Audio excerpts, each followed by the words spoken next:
Another question came in today. You write a lot in your books about time monitoring for insomniacs. Is time monitoring something also important for PTSD patients?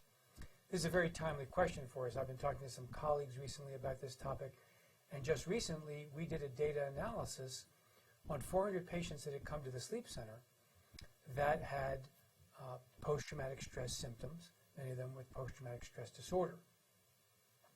Now, in this population, we're always expecting them to show a lot of insomnia symptoms, and they do, and their insomnia is often very severe depending upon the severity of the PTSD.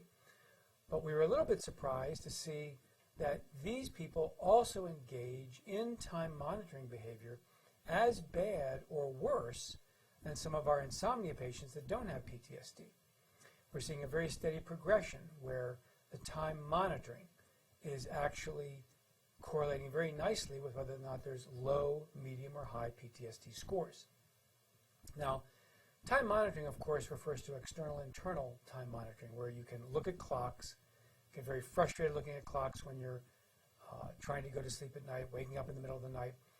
And then there's the internal time monitoring, where you may not even look at the clock, but you wake up in the middle of the night, you continue to do the calculations, you look for the moonlight, you listen for the sounds of dogs and trains and other noises outside, and you try to imagine how much time is left in the night and then continue your calculations.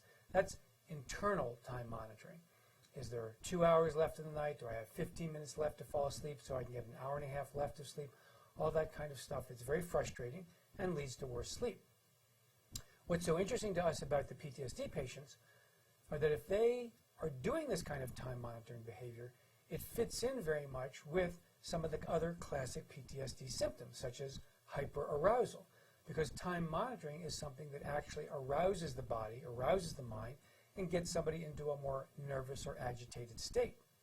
The other side of this that we think could be quite important is that in our work for the last several years, we have always focused on treating insomnia patients with time monitoring behavior to get them to try to reduce the time monitoring behavior. And that has proven to be very useful to them in terms of reducing insomnia.